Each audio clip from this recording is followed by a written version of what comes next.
Welcome to The Edit. This is the Q&A edition with myself, Ryan Powell, and Laura Payne. So every week we come together to answer your questions on entrepreneurship, small business, and culture in Wales. And, well, actually just broader the UK at the minute, isn't it? Yeah. Shall I just get straight into it? Yeah, let's go for it. Awesome. So the first question is from Sophie, who's from York. And it's, how do you address the challenges of maintaining company culture, doing the remote work environment? So yeah, culture with work from home. I think this is quite a popular one, to be honest. It is. I think there's a lot of hybrid jobs out there now these days. It's definitely post-pandemic that some people have seen the benefits of working from home or having a more flexible role. In terms of business owners, I think it's really down to their preference in terms of whether they like it. Are they seeing any better results by remote working? My business is fully remote. We don't have a head office, we don't have a main office. It was purposely built around a model of flexible working, ideally. So sometimes we do wish that we had an office to go into. Yeah. For those that do have that option, I think it's very nice to have it. But for smaller business, we find that it's sort of the way that we work and the way that our sort of daily lives live, it's a lot easier for us to be remote and be able to drop the kids off at school and then go home and have that peace and quiet to get on with some work Yeah. whilst they're out. Um, I promote flexible working and remote working because I do see the benefit in it, especially for inclusion and diversity. Some people struggle in an office environment, so really Yeah. that helps different individuals. And I think it's a personal preference to the business owners, to the type of business you do. Not all jobs can be done remotely, but in the sense of your business, I know that obviously it's a lot of on-site work, but the bits and pieces get done remotely behind the scenes. Yeah. How do you feel about your part of Well, remote working? yeah, I think I'm just trying to think of some challenges that we face. Obviously, we've got the challenge of, I don't know if it's a challenge or more just a worry. What are people doing? Because it's Yeah, hard. I can't see their screen. Well, there are two things. It's what are they doing and how are they doing it? I know this sounds really stupid, but sometimes I'll set up a process and I'll be like, oh yeah, they'll do this and they'll do it this way, and then I'll like do a call with them and they'll screen share, and I'm yeah, like, why are you doing that? That's not how you're supposed to. But then I understand it's like, oh, it's because they've not seen me physically do it, and we'll do like tutorial videos and stuff like that. But yeah. even so, if you're not sat in the room with someone, you're probably going to do it your own way. So that's an advantage and a disadvantage, and that's a challenge where I think you do have to do a lot of screen sharing and things like that. I do recommend, I don't know if you do this, but we try and meet up like at least, Yeah. it's not often, but like once a month, and just No, to have that time together. So we're not in an office, but we're, I don't know, in a Nando's or something. I don't in know. a You coffee know, shop or something, but yeah. we do exactly the same. So this morning we've had our management meeting, but it was in a coffee shop. Yeah. It's a relaxed environment. I'm not an intense kind of manager anyway, so I really think it's down to the person and how they believe things should be run. Personally, for me, I give my employees flexibility. As a result of that, they give me flexibility back as well. So That's good. it's it's a little bit of working together. Everyone's circumstances are completely different in how we work and in our business. I've had young carers who have come on and done internships to experience the different types of working that are out there, to be inclusive to everyone who wants a job but maybe can't commit to 9 to 5 office setup job. I think the challenges, there are lots of challenges that do come from remote working as such, but we overcome that by just ensuring that we have really good communication. Like you said, screen sharing, getting together often. Also, we've got like WhatsApp groups, not just with clients, but we've also got WhatsApp groups between ourselves. If something funny happens today, I'm sure somebody will drop a message in the chat and we will That's try good. Yeah, that's right? nice. Make sure that we're communicating, we're not feeling isolated, and we're linking up with other team members when We want to skill share as well. So that really helps. I think communication is key in in remote working, and just looking at best practices and what would work for your business and the services or products that you provide. And yeah, I personally think remote working can work if you manage it really well. Yeah, for sure. Have you ever had to give a disciplinary? I only bring this up because I had to do one the other day, and like from home, I think that's a challenge. I think that's it's not like it's better in person either, but it's weird because unless you got your cameras on or whatever, they could just be like on their phone doing it or something. So it's Yeah, quite tricky. no, and you're right. When you have calls, all of our cameras are on. There's no need for our cameras to be off, really. We're That's all right. in work mode. I think that's just a level of respect that we've got for each other. Disrespect as well, yeah. I think Yeah, I saw some weird stuff on TikTok where it's, "Oh, it doesn't affect my performance and stuff." I'm like, "Yeah, no, I don't get me wrong, I understand that." And if it's like a little 2-second call just to be like, "Oh, do you mind doing this?" I don't really care. But if it's a meeting or something, I'm like, "Yeah, put your camera on." I don't know. It's yeah, out of respect more than, yeah, okay, it doesn't affect the job, sure, but it does sure. build culture. Don't get me wrong. If there was building work going on in the house or something like that, then maybe Sure. we'd advise turn your microphones off just so other people on the call can hear us clearly. But yeah, with the ways we work, don't get me wrong, it's a thing that you got constantly. There's not just things you can put in place that it will just happen with employees leaving, with employees joining us. It's always going to have everyone's maybe have not experienced it in the way that we work, and it's explaining that to them in terms of disciplinary. Do have conversations around expectations of our delivery of our work. Haven't necessarily had to go down the disciplinary route. I think we're lucky in the sense that our client work is all timed.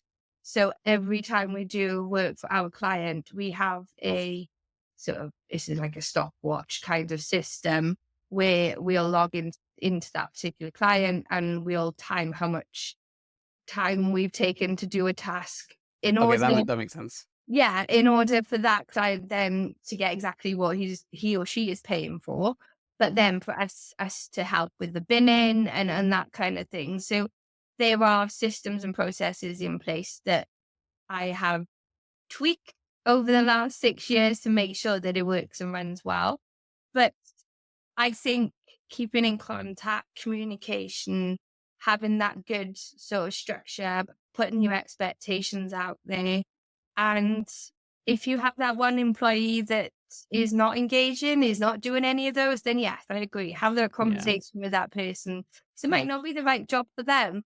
But yeah, it's often up and down, I think. Depends on your mood as well when you wake up in the morning. Yeah. That may yeah. Yeah. I try not to let that influence, but I'm sure it does. So That's we've got another question from Noah from Glasgow. Do you okay. believe that remote working is sustainable for the long term?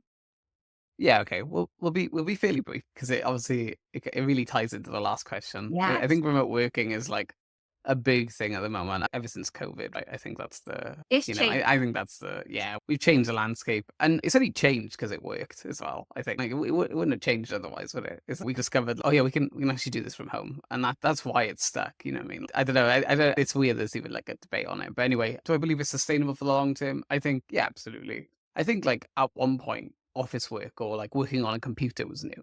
And I'm sure the question was like, oh, do you believe using the computer over pen and paper is sustainable? I'm sure at some point it was that, right? It's just like we're still figuring out how it's sustainable. And like we said, putting those systems and processes in place, building culture, like all these things, like they're new. And so it will be sustainable. I don't think we fully figured out it out yet. And I can already see in the future there being books and audiobooks on. I'm sure there already are actually, but managing a remote team and stuff like that. There You know what I mean? is. Whereas oh, there is there is. Yeah. And I think being somebody that's in this industry from prior to the pandemic, I had a real sort of challenge trying to explain to people how this would work, how outsourcing would work for their business, so how we work so they know that we're not cheating them in any way. And that's where we built transparent systems so that everything is there for the client to see. But I always struggle. People were like flexible working doesn't work or remote working doesn't work. You get people who are going to skive off and not do what they're tasked to do that day. I think that boils back down to the manager and the communication. But in terms of sustainability, COVID has done us a massive favor in the I sense agree. that in that we can do it and it does work. It just needs to have that right sort of management leadership, the other side of it being delivered. And in terms of sustainable, my business has been running for 6 years and Well, there it's we are. continuing. I personally believe that this is the way forward. Yes, same. And I think I'm in a bit of a different position, but because we're in the events company, we have multiple locations. So we're like, our locations are a couple of hours away from each other. So for us, I was like, where would we even put an office? That's like, if you know what I Really? mean, Yeah, no, that's not definitely. useful for us at all. So we can No. just so go, okay, if we all work from home, that's a lot easier than me get going. Oh yeah, because I've got one event. Maybe that's down in Wales and one that's up in England. You know, so it would be really impractical to buy two office spaces and rent those out. And also, Yeah. I know sustainability wise, financially, is way better. Like in all honesty, the only reason we adopted a work from home model in the beginning was because of finances. Because I was like, I'm not paying bloody business rates and Well, all the rest of it. honestly, the high Yeah, street, it's really sad to see the amount of businesses that are closing down.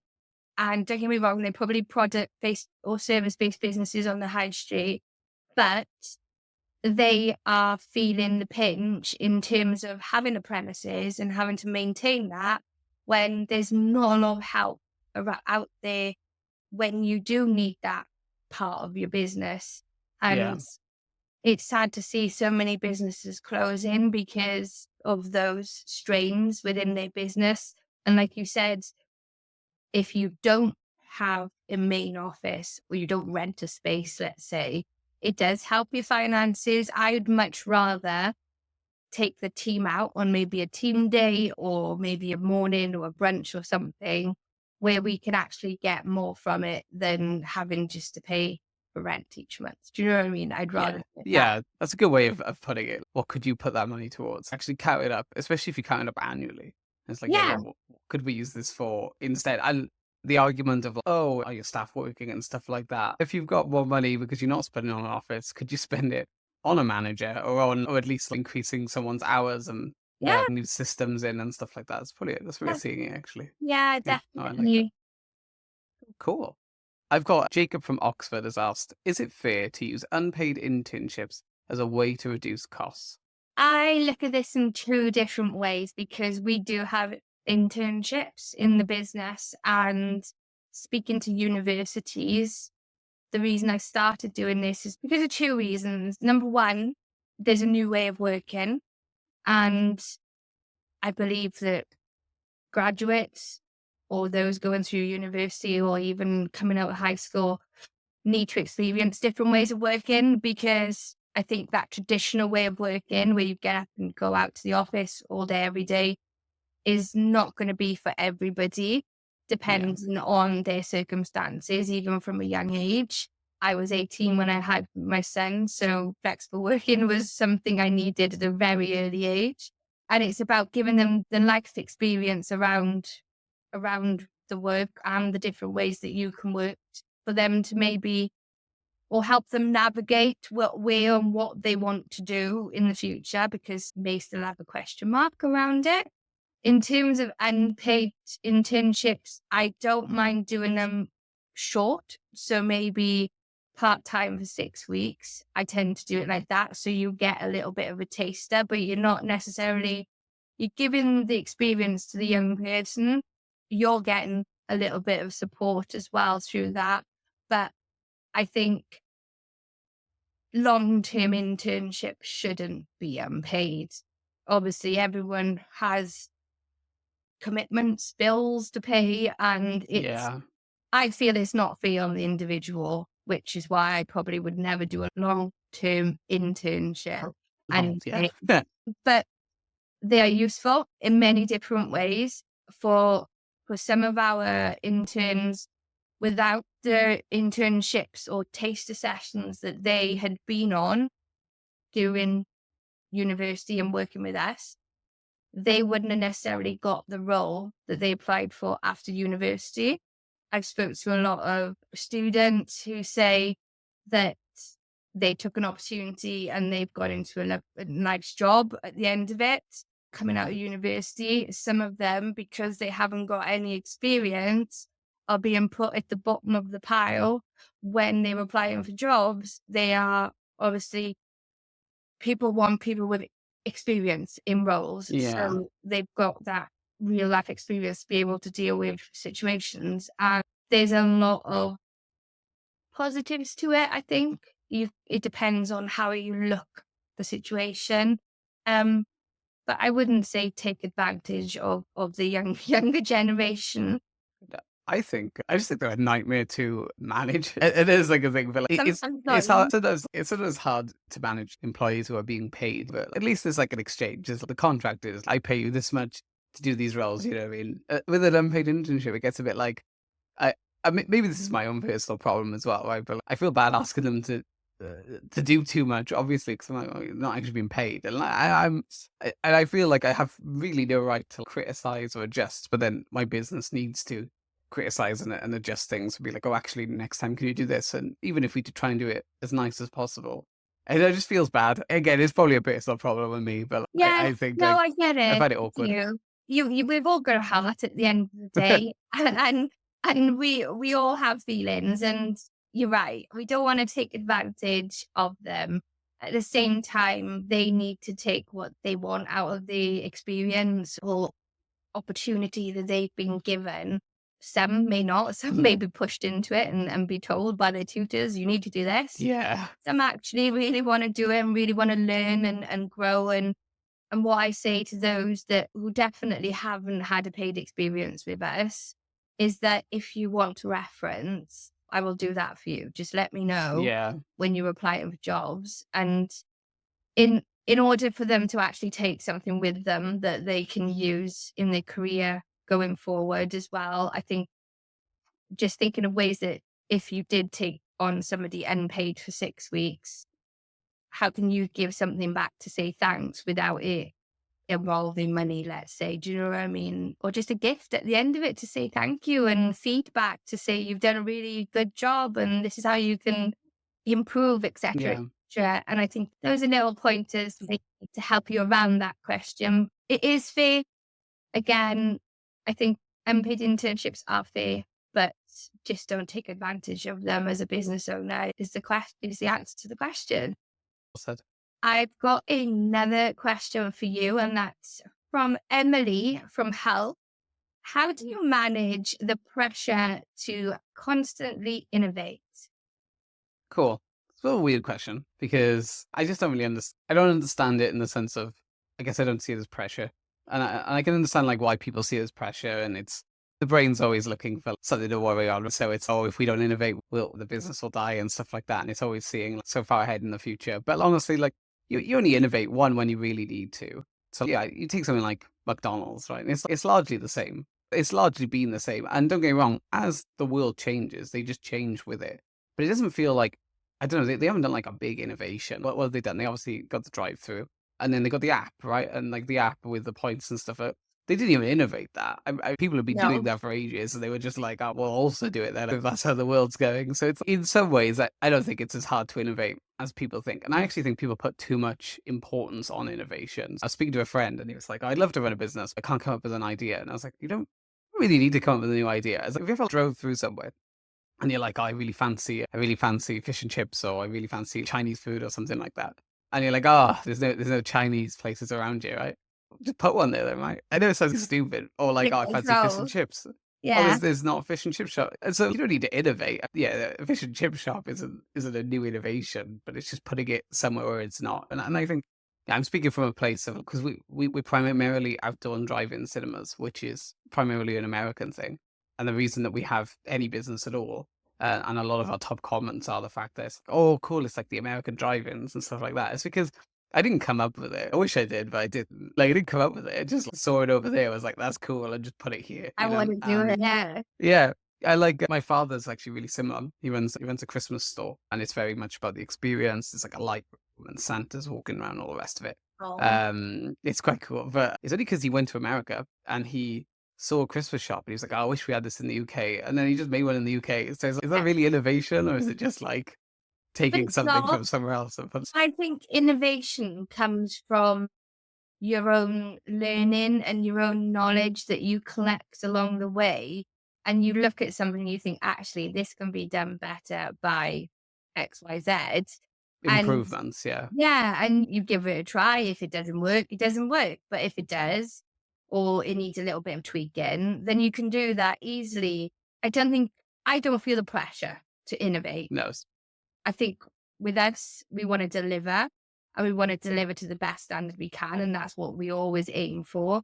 I think with innovation, if we see something out there that actually goes well with our vision, our morals, and all that kind of thing, then maybe we will add something to the service list, or we'll add something internally in terms of processes and systems to make things work better. But I think people, even in general, even in life these days, people have too much pressure on them in society, be up against everyone else, and it's like you don't need to be. You're in your sort of world, and as long as you're comfortable and you feel like what you're doing is right, then do it. And don't worry about what other people think. You set up a business because you're passionate about something. Your dad's passionate about Christmas stuff. Who wouldn't be? I think he was at some point. He Well, runs the he gym must now, be. but you Well, know they still got it open anyway. Yeah, but again, he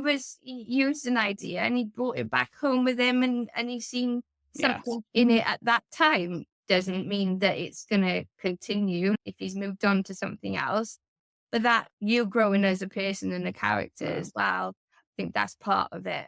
There are creatives. There are like I've got friends who are like almost like too creative. One that I work with quite a lot. We've done a lot of. He's done like shares and stuff with me before. I paid him for like projects and one-offs. He's very intelligent, and in fact, like, he's like my go-to technician. And it's because he just constantly innovates, right? Like to his own detriment at some points. Like he can't stick with an idea, but there are people like that. So it's just Yeah. pair that up with someone who can stick and follow it through and doesn't necessarily innovate. So if you're someone who doesn't innovate often, but you're pretty good at staying on track, hitting deadlines, managing a team, all those things, then pair yourself with an innovator. And I think together you'll create something pretty awesome. Or use your staff that's on the ground that hears these things Yeah. day in, day out. I think some best ideas have come from us as a team. Individual staff have said, actually, have we ever thought about doing it this way or doing this or using this system? And I'm like, no, we haven't, but thanks for raising that. We'll have a look at it. And it's about using your staff and getting the most out of them as well. Maybe it doesn't come to you naturally, but it will to someone. So yeah, either use freelancers that can come in and help on a sort of ad hoc basis, or we'll get the most out of your staff as well. Because I'm sure that they would have some ideas. Yeah. So is there anything else that you wanted to add? No, I think that's it. When it comes to innovation, like I said, just I wouldn't feel the pressure. Should be an enjoyable thing. Don't need to innovate all the time. And if you are finding yourself a bit like creatively stumped, there are people out there, either outsource or like you said within your team. I think that's a pretty good answer. And especially like again, we see the pressure. I think it's because we see people like Elon Musk and honestly, like that's all where they're innovating all the time. And it's like, of course, that is one way of doing it, but it's not the be all and end all. No, it doesn't have to be a big impact. It can be a small impact as well. So yeah, don't put too much pressure. We've got enough pressures as it is. Yeah. Pressure will kill innovation anyway. So yeah. True. Okay, so there's another question. Yes, let's have a little look. Sorry, it's there we Nice. go. So it's Ella from Cambridge asks, how do you navigate the challenges of maintaining a work-life balance? You don't. It's a Good nice luck. No. question. No, I'm joking. I'm joking. No, some days it'll be absolutely easy, and you will feel like you have got it nailed. Other days, there will just be an influx, and I think you just got to go with the flow and ride it out. Maintaining a work-life balance, being disciplined with yourself is a big thing. First, I thought I can slip in and out of being self-disciplined, I think, and It's about picking up a book and reading or stepping outside of your work zone. I think when you run your own business, it's hard not to be switched on 24/7. When you're out walking the dog, you talk to somebody, you never know who you're going to talk to. And that could turn into some business conversation. Do you know what I mean? And that's just how you are. But maintaining a work life balance is 100%, I think, discipline, which I need a lot of discipline, a lot of structure. Some people can't find can't find the in between. So you're either doing a lot of work and you're working stupid hours, or then you feel like you're not doing enough work because you may have already done an hour in the morning and the rest of the day you've been off Yeah, I granting. was going to ask you that. Like, when you say about discipline, in which direction you reference it? I mean, I assume both, but is it discipline to work and be like, oh, these are my work hours, or is it actually discipline to switch off? What do you find? Both. I think being remote workers all day, every day, you do have to have that little bit of discipline. Don't get me wrong, it helps when the house is empty and you can have your peace and quiet, or you have a space within the house where you can take yourself out of, I don't know, if the kids are watching TV and the background noise is just getting to you a little bit, it's like moving to that other space.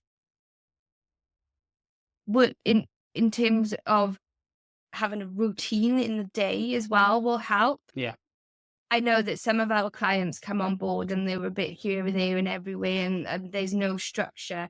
And I talk about time blocking because some people can just navigate that better where you'll go into your diary and maybe you'll say, okay, between 9 and 10, I'm going to do my emails. me. Yeah, Between yeah. 11 and 12, 12:30, maybe you've got meetings booked in. You obviously make time for your lunch, so you put that in the diary, and then when you come back and when you have that afternoon, you may feel like your energy is not as high as it was in the morning, so maybe you look at what tasks you do in the afternoon to go with the flow of energy you've got. So maybe those low energy tasks in the Yeah, I'm a afternoon. morning person for sure. I'm Yeah. a drip in the night. Honestly, Yeah, I I'm can't younger. work at the night. I know what it is, man. I like when people are like, oh, in the midnight oil. Like, are you? I was like, I'm playing Pokemon on my phone in the night. I'm I not. think in the mornings, I'm great. I'll have a little bit of a lull during lunchtime.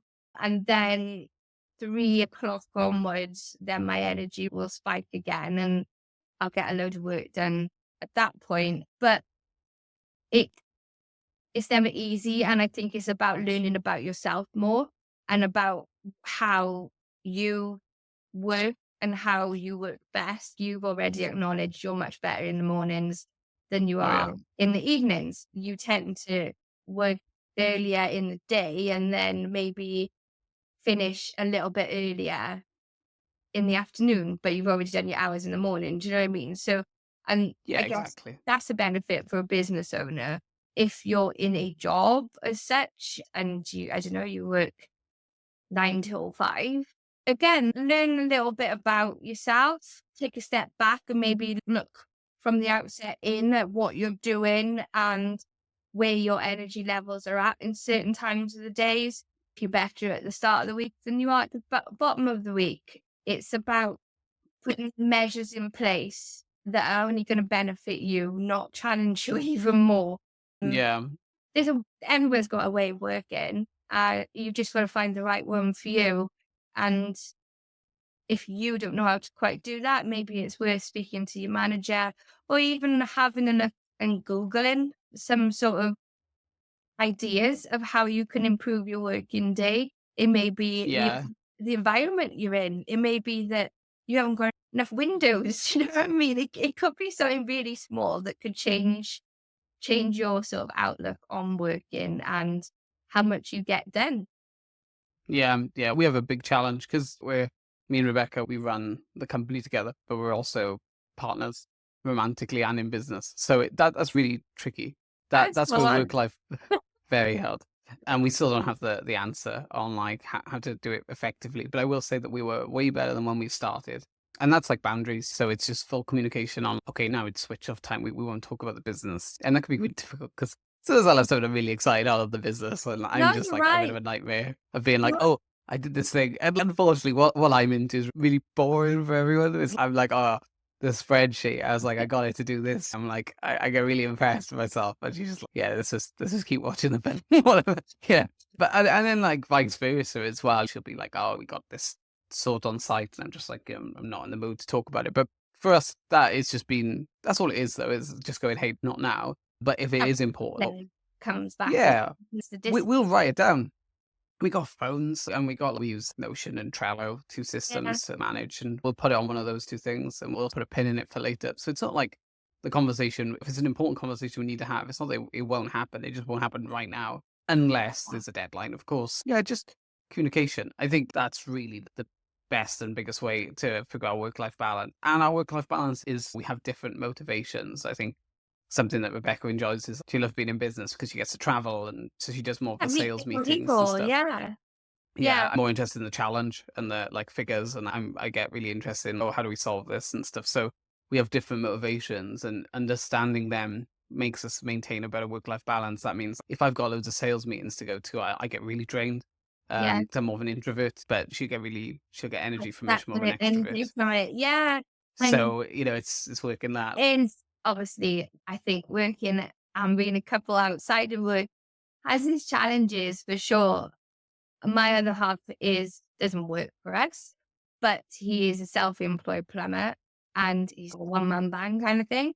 When he comes home, I'm the one he's left the steam off to. And some weekends we have said that weekends are no work weekends because we learned further down in the past that we are working not just 5 days a week, we're working on weekends or we're not shutting off on weekends. And then it comes to Monday again and we're like not as energized as we want to be to go to work. And that's because we've probably been dwelling on something or some issue or project that we're working on where you have to take a step back. You have to go outdoors, have a walk.